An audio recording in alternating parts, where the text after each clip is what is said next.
ఈ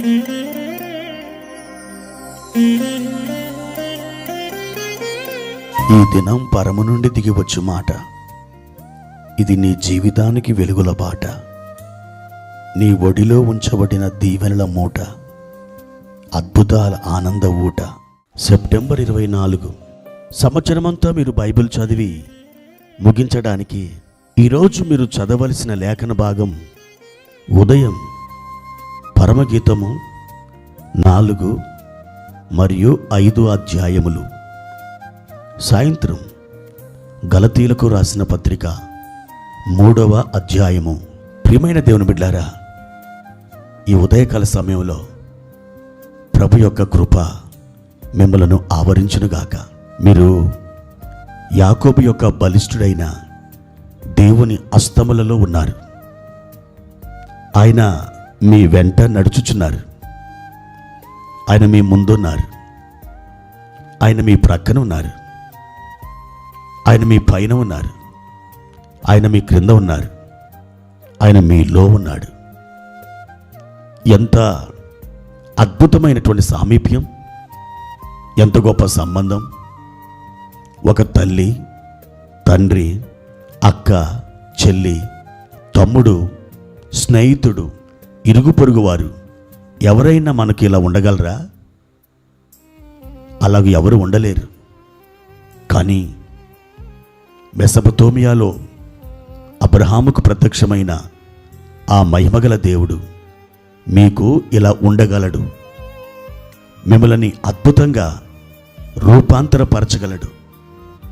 మిమ్మల్ని క్షేమకరమైన మార్గము గుండా ఆయన తోడుకొని వెళ్ళగలడు. ఆయన కృపా సమాధానాలు ఎల్లప్పుడూ మీకు తోడుగా ఉంటాయి. ధైర్యం తెచ్చుకోండి.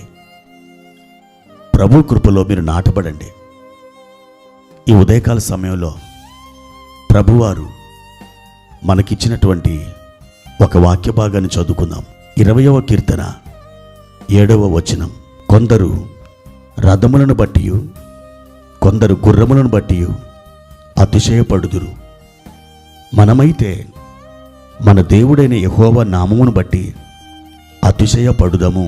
ఈ లోకంలో అనేకులు వారు అతిశయించడానికి, లేదా గర్వించడానికి, లేదా గొప్పలు చెప్పుకోవడానికి, డంబాలు పలకడానికి వాళ్ళకి కొన్ని రకాల వస్తువులు, లేదా అందము, ఆస్తులు, ఐశ్వర్యము, లేదా తలాంతులు, వాళ్ళ డిగ్రీలు ఏవైనా కారణం కావచ్చు. ప్రియమైన దేవుని బిడ్డలారా, ఏమీ లేని దరిద్రుడు దేన్ని బట్టి అతిశయపడతాడు? ఒక బలహీనుడు దేన్ని బట్టి గర్విస్తాడు? ఒక జ్ఞానం లేనివాడు దేనిని బట్టి అతడు తను తాను హెచ్చించుకుంటాడు? అతడు హెచ్చించుకోవడానికి, గర్వించడానికి ఏమీ లేదు కదా. అయితే మనుషులు తమను తాము హెచ్చించుకోవడానికి, గర్వించడానికి, గొప్పలు చెప్పుకోవడానికి వాళ్ళకున్నటువంటి పలుకుబడిని, లేదా వాళ్ళకున్నటువంటి డబ్బుని, వాళ్ళకున్నటువంటి అధికారాన్ని, ఇదంతా కూడా ముందేసుకొని వారు అతిశయపడతారు, చంకలు కొట్టుకుంటారు. ప్రియమైన దేవుని బిడ్డలారా, ఈ లోకంలో మనం అతిశయించదగినది ఏదియూ లేదు, ఎవరునూ లేరు. ఎందుకని? అన్నీ అశాశ్వతమైనవి. ఈరోజు ఉంటాయి, రేపు కనుమరుగవుతాయి. కాబట్టి ఇవాళ ఉండి రేపు కనుమరుగయ్యే వాటిని తలంచుకొని గర్వించడం, హెచ్చించుకోవడం ఎంతవరకు సమంజసం? అది ఎంతవరకు సబబు? ప్రియమైన దేవుని బిడ్డలారా, ఈ రోజున అందాన్ని చూసుకొని మురిసిపోయే వాళ్ళు రేపు 10 సంవత్సరాలకి ఆ అందం చెక్కు చెదరకుండా అలాగే ఉంటుందా? ఉండదు, మారిపోతుంది. లేనిపోని మేకప్లు వస్తాయి. ప్రియమైన దేవుని బిడ్డారా, ఈ లోకంలో సమస్తం కూడా గతించిపోయేదే. ఫరో రాజు తన గుర్రాలు బట్టి తన రథాలను బట్టి, తన రౌతులను బట్టి ఎంతో గర్వించాడు. ఇదే నా బలం, ఇదే నా ఆయుధం, ఇదే నా మార్గం, ఇదే నా ఆశలు తీరే ప్రణాళిక అనుకున్నాడు.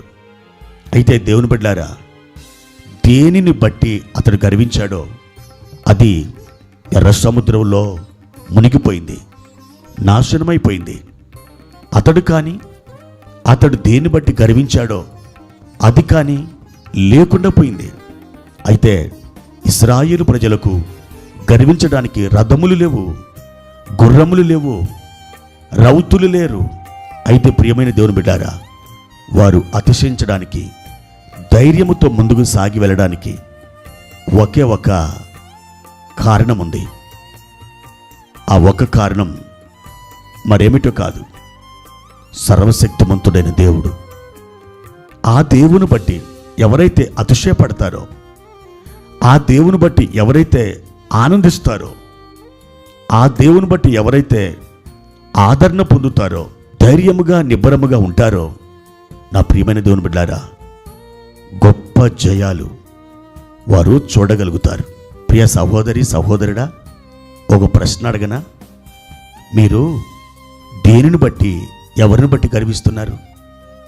మీ అతిశయం ఎవరి మీద, దేని మీద? ఒకవేళ దేవుడే కాకుండా మిగతా వేటి మీదనైనా, ఎవరి మీదనైనా మీరు ఆశలు పెంచుకొని అతిశయపడితే తప్పకుండా ఓడిపోయే దినాలు మీ ముందున్నాయి. కానీ మీరు అలా కాకూడదని పరిశుద్ధాత్ముడు ఈ ఉదయకాల ధ్యానం ద్వారా మీతో మాట్లాడుచున్నాడు. మీ అతిశయం దేవుని పైననే ఉంచాలి. అప్పుడు మీరు వర్ధిల్లుతారు, కృతార్థులవుతారు. అట్టి కృప ప్రభు మీకు దయచేయునుగాక. ప్రార్థన. పరిశుద్ధుడైన తండ్రి, ప్రేమ కలిగిన దేవా, మీ ఘనమైన నామానికి వందనాలు. మా అతిశయము నీవే.